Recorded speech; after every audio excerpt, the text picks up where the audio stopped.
اس دنیا میں صرف دو قسم کے لوگ رہتے ہیں، ایک جو دن رات اپنی خواہشوں کے پیچھے بھاگتے رہتے ہیں، اور دوسرے جو اپنے مقصد کو تلاش کرتے ہیں اور اپنی منزل کو حاصل کر کے سرخرو ہو جاتے ہیں۔ ایسے ہی ایک عظیم اوصاف اور علم کی تڑپ رکھنے والوں میں علامہ اقبال بھی اپنا ایک الگ مقام رکھتے ہیں۔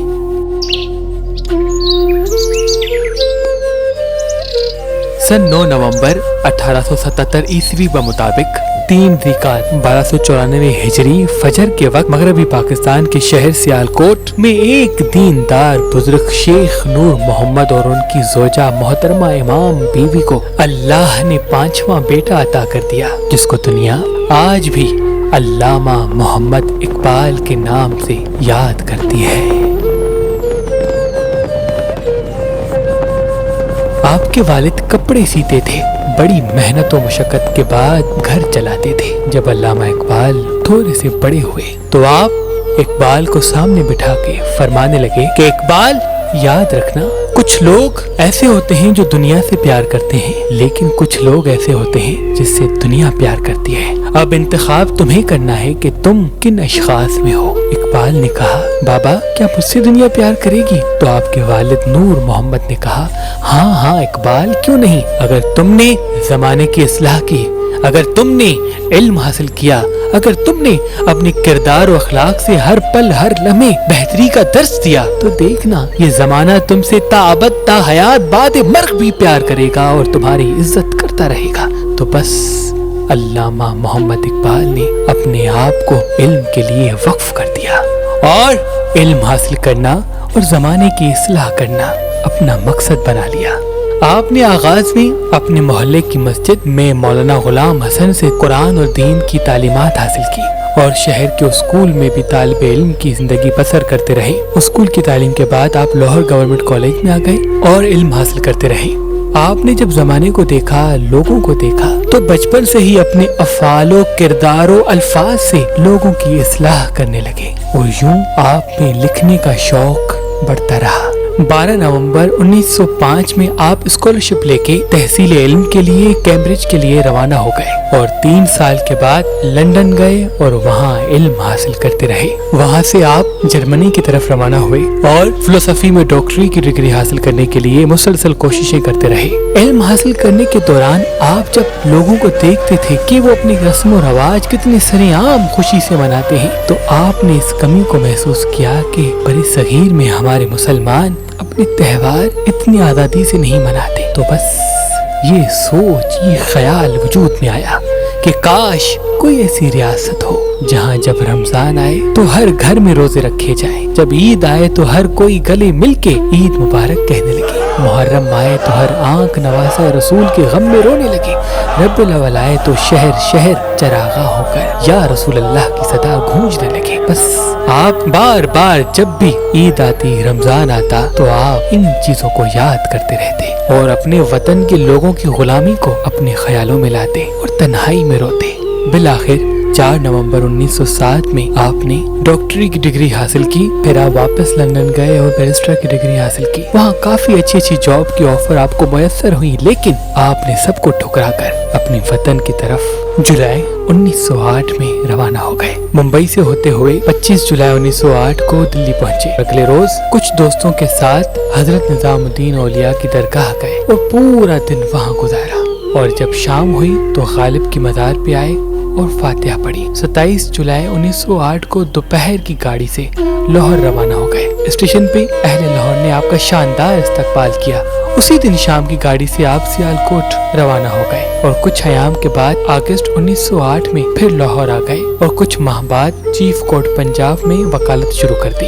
اس کام میں کچھ ہی روز گزرے تھے کہ لاہور اور علی گڑھ کالج سے آپ کو جاب کی آفرز آنے لگی کہ آپ ہمارے یہاں پروفیسر ہو کے بچوں کو فلسفہ پڑھائیں، لیکن آپ نے وکالت کو بہتر جانا۔ بعد میں حکومت پنجاب کی درخواست اور بار بار اصرار پہ 10 مئی 1910 سے گورنمنٹ کالج لاہور میں آپ نے فلسفہ پڑھانا شروع کر دیا، لیکن ساتھ ساتھ وکالت کے کام کو بھی انجام دیتے رہے۔ لیکن معلمی اور وکالت کو ساتھ لے کے چلنا بہت مشکل نظر آ رہا تھا۔ تبھی آپ نے 13 دسمبر 1910 1936 को गवर्नमेंट कॉलेज से इस्तीफा दे दिया, मगर किसी न किसी हवाले से आप कॉलेज जाते रहते थे और बच्चों को दर्स दिया करते थे और अपने कलम से और किरदार से मुसलसल लोगों में इल्म बांटते रहते और उनकी इस्लाह के लिए कोशिशें करते रहते।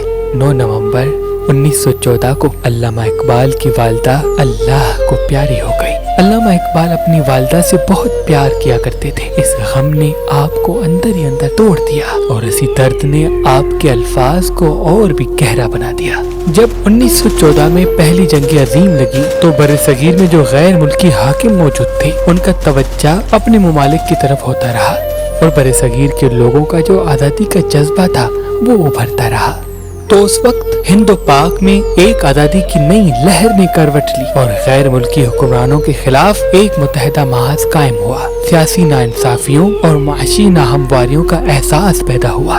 आहिस्ता आहिस्ता तहरीक आज़ादी ने जोर पकड़ा और गैर मुल्की हुक्मरान दिन ब दिन पस्त नजर आते रहे। उन दिनों चीन में भी इनकलाब का सूरज तुलू होने लगा और एशिया की सबसे बड़ी इनकलाबी तहरीक ने जन्म लिया। बड़े सगीर में जज्बा आज़ादी की लो और बुलंद हुई और अल्लामा इकबाल भी अपने कलम से लोगों को बेदार करते रहे। 1915 के वस्त में असरार खुदी शाया हुई और रमूज बेखुदी 1917 के आखिर में मुकम्मल हुई। 1 जनवरी 1923 में आपको सर का खिताब मिला।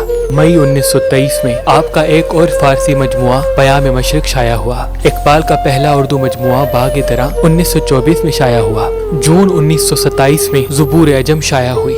आपके अल्फाज, आपके खुतबात मुसलसल शाया होते रहे और लोग लगन से आपके अल्फाज को सुनकर समझकर उन पे अमल किया करते थे। 17 अगस्त 1930 को आपके वालिद शेख नूर मोहम्मद सियालकोट में वफात पा गए। वालिद की वफात के बाद आपको अपने वालिद की बचपन की नसीहत बार बार याद आती थी कि दुनिया में सिर्फ 2 किस्म के लोग होते हैं, एक वो जो दुनिया से प्यार करते हैं, दूसरे वो जिससे दुनिया प्यार करती है। 1930 अल्लामा इकबाल और पाकिस्तान के लिए बहुत अहम साबित हुआ।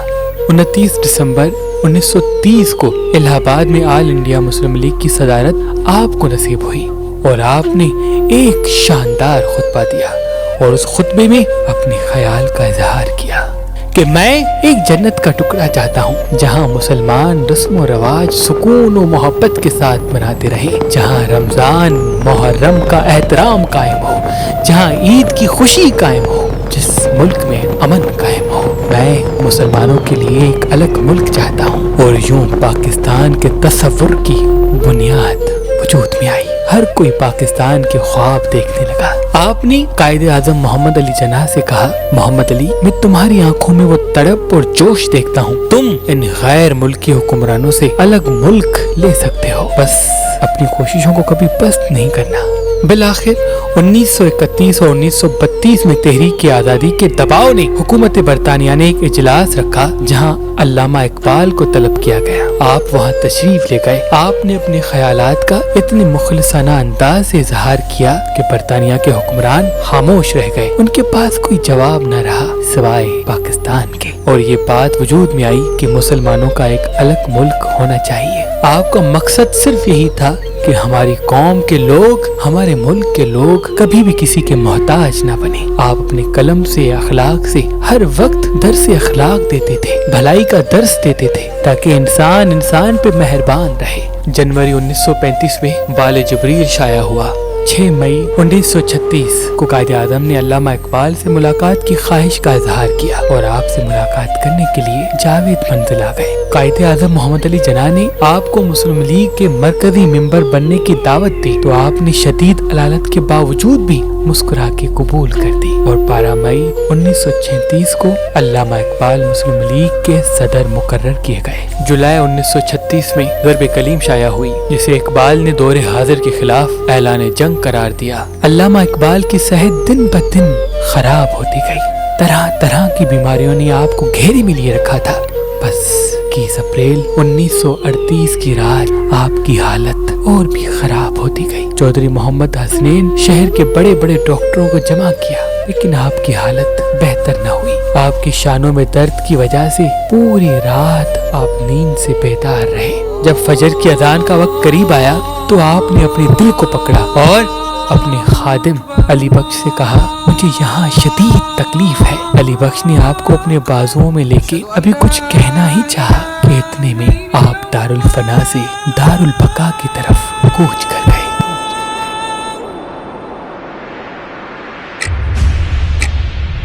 उस वक्त तकरीबन 5:14 हो रहे थे। रात 8 बजे शाही मस्जिद में आपकी नमाज जनाजा अदा की गई, जिसमें हर मजहब व मिल्लत का आदमी मौजूद था। और 9:45 21 अप्रैल 1938 ईस्वी को आपके जिस्म मुबारक को शाही मस्जिद के एक गोशे में सुपुर्द खाक कर दिया गया। आपकी रहलत को काफी साल गुजर गए, लेकिन आपके बाबा ने सही कहा था कि कुदरत का कानून है कि जो इंसान अल्लाह की मखलूक की इस्लाह करता है, अल्लाह की मखलूक का ख्याल रखता है, तो अल्लाह की मखलूक भी उससे प्यार करती है। अल्लामा इकबाल ता अबद ता हयात हम आपसे प्यार करते रहेंगे।